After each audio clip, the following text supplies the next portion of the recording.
Assalamualaikum warahmatullahi wabarakatuh. Salam sejahtera untuk kita semua. Yang saya hormati Ibu Bapak Asesor pada Sertifikasi Dosen tahun 2026. Perkenalkan, saya Fadlia S. Kepners MKes dengan NIDN 0907069204. Saya adalah salah satu dosen di Universitas Indonesia Timur, tepatnya pada Fakultas Keperawatan Program Studi Profesi Nurse.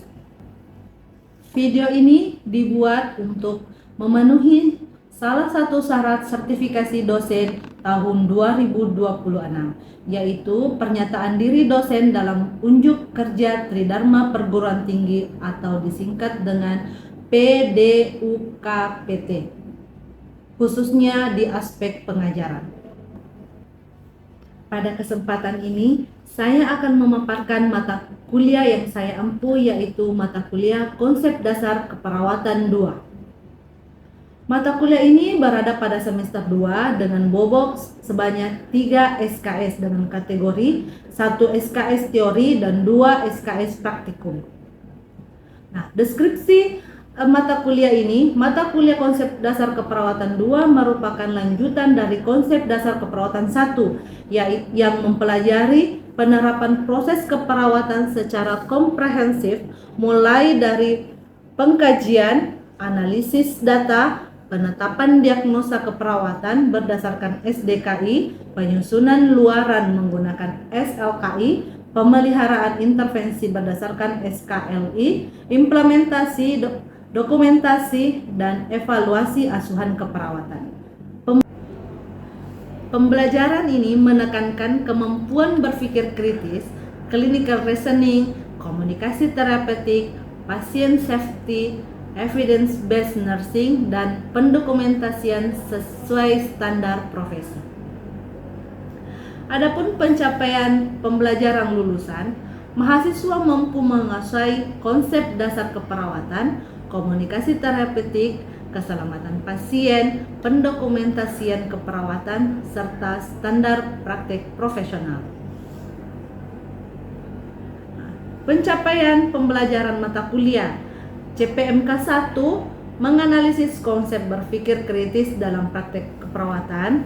CPMK 2 melaksanakan pengkajian keperawatan secara sistematis. CPMK 3 merumuskan diagnosa keperawatan menggunakan SDKI. CPMK 4 menentukan luaran berdasarkan SLKI. CPMK 5 menentukan intervensi berdasarkan SIKI. CPMK 6 melaksanakan implementasi sesuai pasien safety. Yang ketujuh, melaksanakan evaluasi serta dokumentasi proses keperawatan.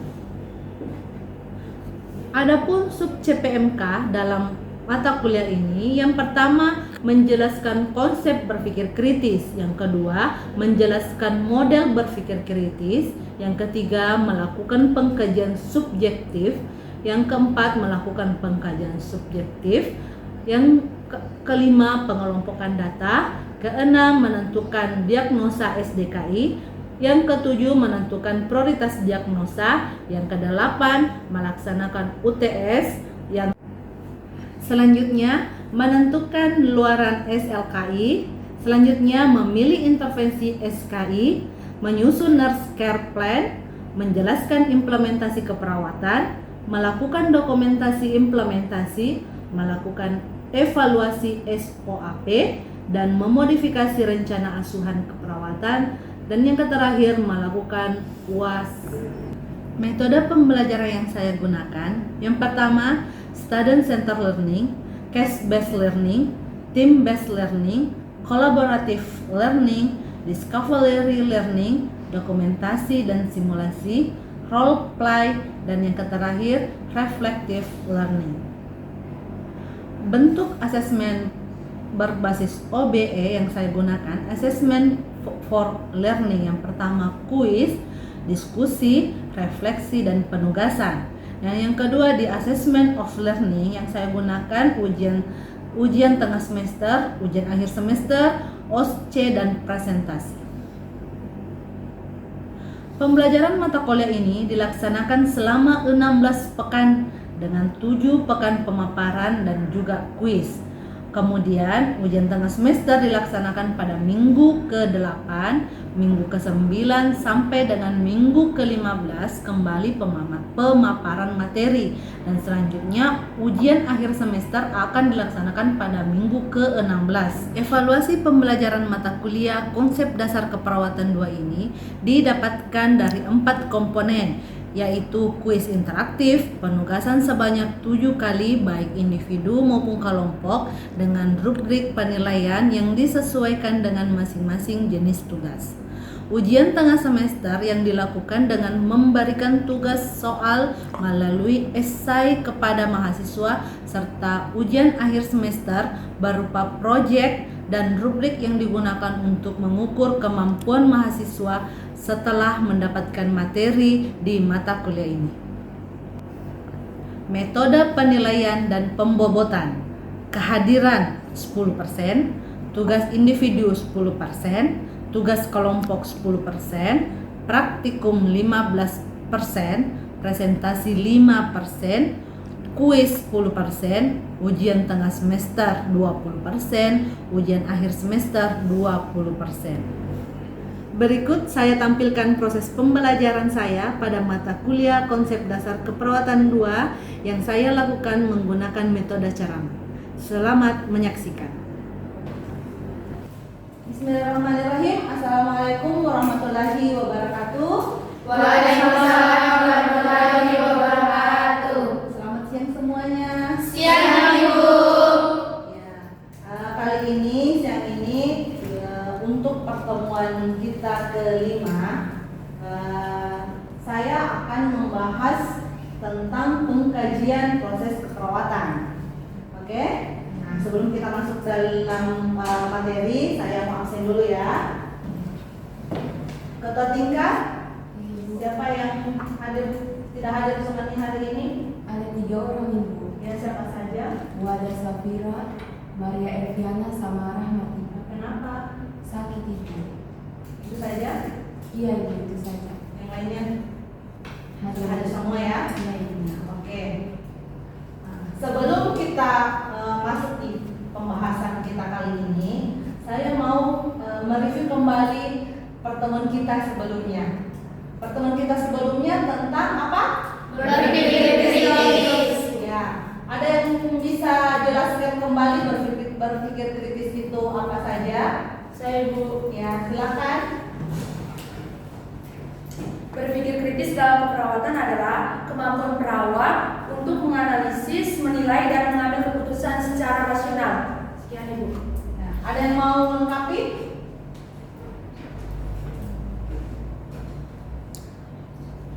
Saya, Ibu. Ya, silakan. Berpikir kritis dalam keperawatan itu ada 5 ciri-ciri. Yang pertama ada analitis, yang kedua objektif, yang ketiga rasional, yang keempat terbuka, dan yang terakhir reflektif. Oke. Nah, berpikir kritis itu saya ulangi sedikit ya. Berpikir kritis, kenapa kita perawat harus berpikir kritis? Karena kita sebagai perawat dalam memutuskan menarik diagnosa untuk pasien kita harus berpikir kritis. Perawat itu harus berpikir kritis apa-apa data subjektif pasien, data objektifnya apa, harus kita pikir dan sebelum menarik data diagnosa. Nah, dari materi sebelumnya, sekarang saya lanjut untuk pembahasan materi kita hari ini, yaitu di proses pengkajian. Sebelumnya di proses keperawatan ada berapa tahap asuhan keperawatan? Ada 6. Pertama, pengkajian, diagnosa, ya, perencanaan, implementasi, evaluasi, implementasi. Oke, berarti di pertemuan kali ini saya akan membahas di tahap Pertama. yaitu pengkajian. Apa tujuan pengkajian itu? Ada yang bisa baca? Yang pertama, mengidentifikasi masalah kesehatan.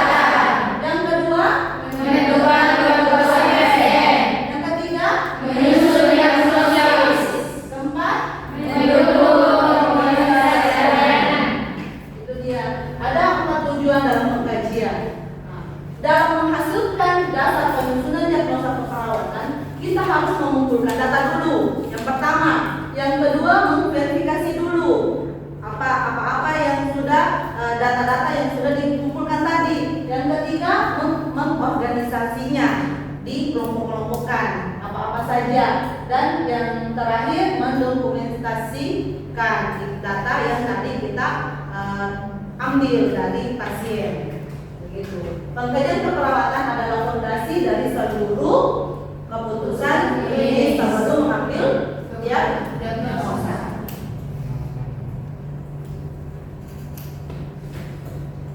Dari mana saja sumber data kita? Nah, ada sumber data primer. Nah, primer itu adalah pasien kita.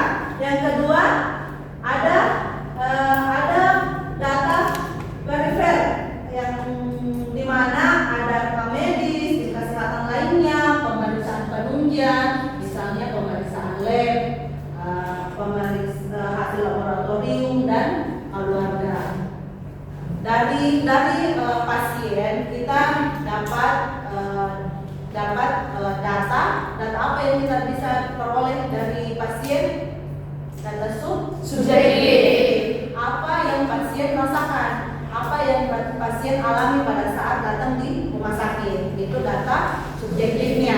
Nah, data subjektifnya dapat kita peroleh dari keterangan keluarga. Anak saya tadi malam mulai misalnya BAB atau nyerinya tiba-tiba datang pada saat dia banyak bergerak, gitu. Oke? Dari kalau dari hasil laboratorium itu berarti data objektif, bukan hanya data subjektif.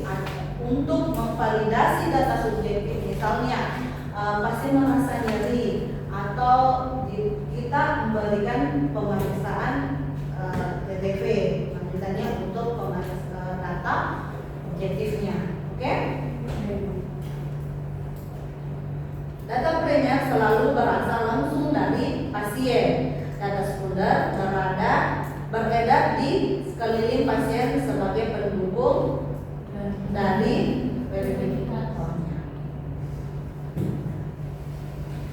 Lanjut, apa perbedaan data subjektif dan data objektif? Yang pertama, di pengertiannya, informasi yang disampaikan langsung oleh pasien apa yang mereka rasakan. Sedangkan data objektifnya, data terkumpul hasil observasi dan pemeriksaan perawat. Apa contohnya? TTV, dari tekanan darahnya, suhu, apalagi pernapasan, itu semua ya yang kita periksa untuk mengambil data objektif. Contohnya apa? Nyeri dada yang dirasakan oleh pasien, pusing, sesak nafas, dan mual. Nah, contoh klinis dari data objektifnya apa? Tekanan darahnya berapa? Apakah memang mendukung dari nyerinya? Nah, orang semakin tinggi tingkat nyeri pasien, berarti denyut jantungnya akan semakin cepat. Oke? Adapun alur pemrosesan data klinis. Yang pertama pengumpulan data, yang kedua validasi, yang ketiga kelompokkan, yang keempat memfilter yang mana normal dan tidak normal, yang kelima tentukan masalahnya apa, yang keenam tentunya diagnosa. Dari pengkajian ke menarik diagnosa itu bukan langsung dan data subjektif objektif langsung menarik. Ada proses-prosesnya. Inilah tadi ada 5 tahap sebelum ke penarikan data diagnosis. Nah, di sini kita akan membahas di pengelompokan, yaitu tahap ketiga. Nah, fokus pembelajaran kita menggunakan lensa bio, psiko, sosial, dan spiritual. Karena bukan hanya apa yang dirasakan pasien, kita harus mengkaji juga dari faktor psikologisnya, sosialnya apakah mempengaruhi dari rasa sakitnya itu, spiritual psikolnya juga ya untuk merapikan data-datanya.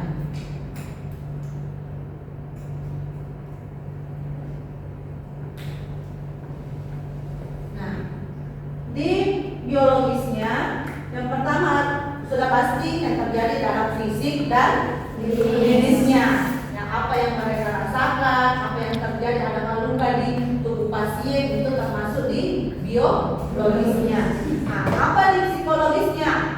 Itu mentalnya dan emosionalnya. Apakah dia cemas dengan penyakitnya? Apakah dia terlihat meringis kesakitan? Itu termasuk di psikolnya. Oke? Nah, di sosialnya apa?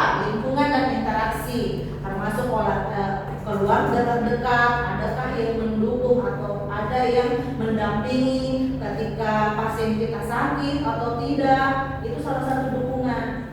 Sosialnya apakah lingkungan sekitar biasa dapat membantu ketika dia merasa sakit atau ada fasilitas umum dan yang bisa pasien gunakan di lingkungan sekitarnya seperti itu.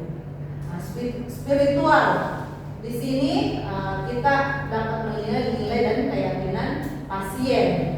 Misalnya dia selama sakit dia untuk beribadah kurang efektif, dia merasa bersalah misalnya, atau di selama sakit tidak ada yang menuntun dia untuk berdoa, tidak ada menuntun pasien kita untuk beribadah. Oke, itu semua termasuk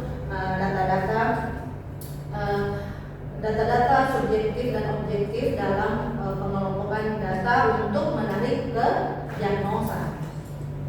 Ada pertanyaan, mengapa kita memecah data? Tubuh manusia bukan sekedar mesin biologis. Pengelompokan ini mengisolasi setiap dimensi pasien agar analisis masalah lebih akurat dan sederhana. Karena diagnosa itu bukan hanya di biologisnya pasien, termasuk contoh diagnosa kecemasan, kurang pengetahuan, kan itu di luar dari biologis pasien. Oke?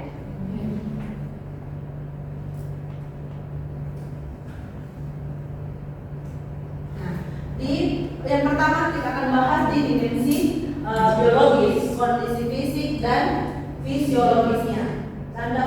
Yang pertama tanda vital dan lab. Misalnya tekanan darahnya berapa, 160/90.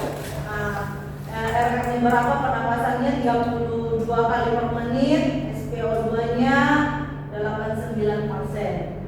Pemeriksaan fisik termasuk bising, apa yang kita dengar dalam pemeriksaan tubuhnya atau sistemnya, itu semua ya termasuk pemeriksaan biologisnya.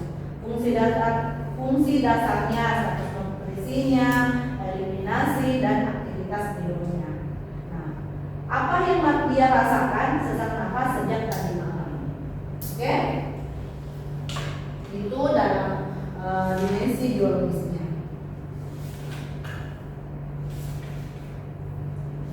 Dari dimensi psikologisnya apa saja? Yang pertama, emosi. Ada emosi, persepsi dan copingnya. Kita fokus area tingkat kecemasan dan konsep diri, mekanisme coping, tingkat stres dan motivasinya. Apakah pasien kita itu cenderung selama dia sakit, dia stres dengan keadaannya, atau bagaimana dia menerima dirinya dengan kondisi misalnya karena pasca kecelakaan atau apa dia terjadi misalnya cacat permanen, atau bagaimana dia menerima dirinya seperti itu dengan kondisinya sekarang. Itu kita bisa nilai dari apa yang data-data apa yang kita peroleh pada pasien, ya. Jadi di proses wawancara kita tanya ke pasiennya bagaimana, kita nilai. Contoh observasinya, pasien tampak cemas, menangis saat diwawancarai, belum baru bilang ibu bagaimana perasaan, tahu menangis. Itu berarti psikologisnya ada masalah. Oke? Selanjutnya kita masuk di dimensi sosial. Ada apa saja? Ada lingkungan dan sistem dukungan. Nah, diantaranya keluarga atau lingkungan di area hubungan keluarga, lingkungan rumah, aktivitas sosialnya, pendidikannya apa, pekerjaannya dan pendapatannya. Nah, contoh kasusnya apa? Misalnya pasien tinggal sendiri, tidak memiliki jaminan BPJS, dukungan dari keluarga terpantau kurang. Selanjutnya ke tahap dimensi spiritual. Nah, yang terakhir itu ada keyakinan, nilai dan harapan. Nah, fokusnya apa? Di agamanya, agama pasien. Kalau memang tidak ditanya langsung, bisa dilihat mungkin apakah dia pakai hijab atau tidak, atau pakai kalung salib atau apa kan. Kalau memang tidak ada identitas yang dia bawa, bisa tanya langsung. Oke? Nah, praktik ibadah hariannya, nilai-nilai hidup, harapan kesembuhannya. Nah, contoh kasusnya apa saja yang bisa muncul? Pasien meminta untuk didatangkan tokoh agama, merasa sedih karena tidak dapat menjalankan ibadah secara normal, ingin selalu didampingi berdoa. Terkadang pasien lebih mau selalu didampingi untuk beribadah, karena kalau orang sakit biasa kesulitan untuk beribadahnya.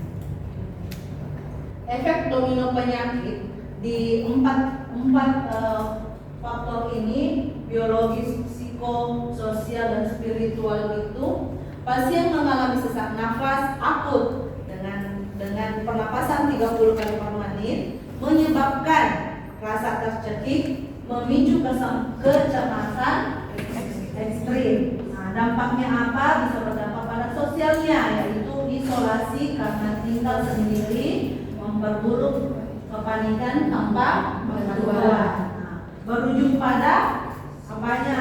Nah, pasien merasa putus asa karena tidak bisa sholat atau ibadah dengan benar. Pengkajian keperawatan yang gagal menangkap 3 dimensi lainnya hanya mengobati gejala, bukan menyembuhkan manusia. Sedangkan kita perawat, apa yang kita hadapi?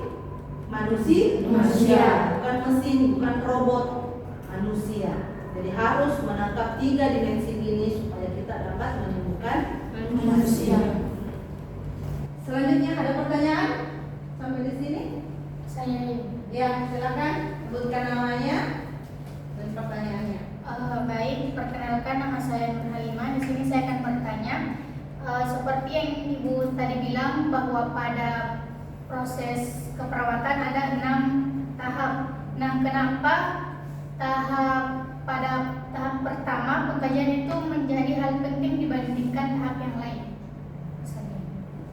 Ada yang sebelum saya menjawab, ada yang bisa menjawab teman-temannya? Nah, ada ya?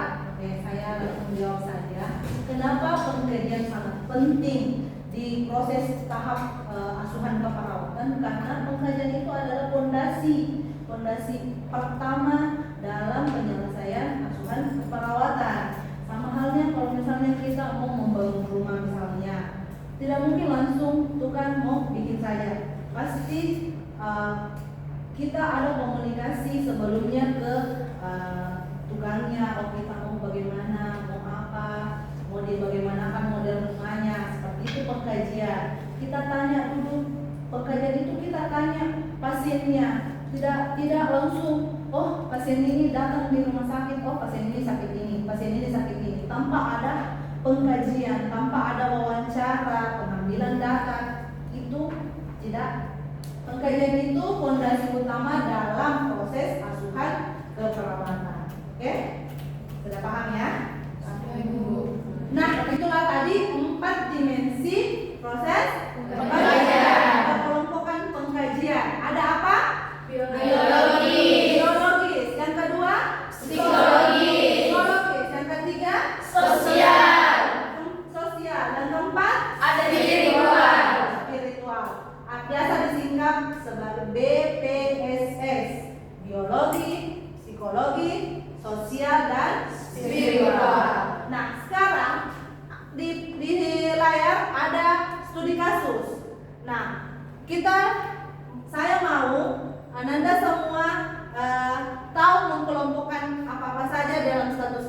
studi kasus ini. Nah, kalau keluhannya sesak napas, berarti biologis. Kalau tinggal bersama istri, sosial. Nah, terus kalau pernapasannya 38 kali per menit, itu masuk di biologisnya. Nah, kemudian kalau sulit tidur, Masuk di Psikologis. psikologisnya. Nah, itulah tadi materi kita tentang pengkajiannya. Nah, Ibu dapat simpulkan bahwa dalam proses asuhan keperawatan ada 6 tahap. Yang pertama pengkajian, yang kedua Diagnosa. yang ketiga Perencanaan. atau intervensi, keempat Implementasi. yang kelima Evaluasi. dan yang keenam Dokumentasi. tahap ini tidak akan pernah berubah, ya. Itu terus dalam proses perawatan dan asuhan keperawatan. Oke? Nah, lanjut di pengkajian ada 4 pengelompokan data, ada 4 dimensi yang harus kita kelompokkan dalam pengkajian. Yang pertama apa tadi? Yang disingkat BPSS. B-nya apa? Biologis. B-nya apa? Psikologis. S-nya Sosial. S terakhir Spiritual. Nah, itu akan mempermudah kita dalam penentuan diagnosa. Oke? Nah, sebagai oleh-oleh untuk di rumah, Ananda buat studi kasus apa yang Ananda alami ketika Ananda sakit di rumah. Oke? Nah, jadikan itu studi kasus dan kelompokkan dalam 4 dimensi yang tadi Ibu bahas. Oke? Sudah paham ya? Tugasnya? Nah, apa tadi tugasnya? Nah, studi kasus apa yang kamu alami ketika sedang sakit dan kelompokkan ke dalam 4 dimensi tadi. Oke? Nah, sampai di sini masih ada yang mau ditanyakan? Tidak, Ibu. Sudah jelas semua ya? Sudah, Ibu. Nah, kalau begitu kita akhiri pertemuan kita di hari ini. Semoga ilmu yang Ibu sampaikan bermanfaat bagi Anda semua. Ya, kita sebagai seorang perawat profesional itu kita harus memahami apa yang dialami pasien kita. Nah, untuk mengakhiri pertemuan kita kali ini, saya ucapkan Assalamualaikum warahmatullahi wabarakatuh. Waalaikumsalam warahmatullahi wabarakatuh. Dan selamat siang semuanya. Sehat, Ibu. Itulah tadi cuplikan proses pembelajaran yang saya lakukan menggunakan metode ceramah. Semoga dapat memberikan gambaran terkait kinerja pengajaran yang saya lakukan di mata kuliah Konsep Dasar Keperawatan 2. Saya mengucapkan terima kasih kepada seluruh pihak yang terlibat, yakni Kemdikti-Saintek melalui Direktorat Jenderal Pendidikan Tinggi, LLDikti Wilayah 9, serta seluruh tim sertifikasi dosen tahun 2026. Tidak lupa juga saya ucapkan terima kasih kepada seluruh jajaran pimpinan Universitas Indonesia Timur, rekan sejawat, dan mahasiswa. Demikian yang dapat saya sampaikan. Mohon maaf apabila terdapat kekurangan dan kesalahan dari saya. Sekian dan terima kasih. Wassalamualaikum warahmatullahi wabarakatuh.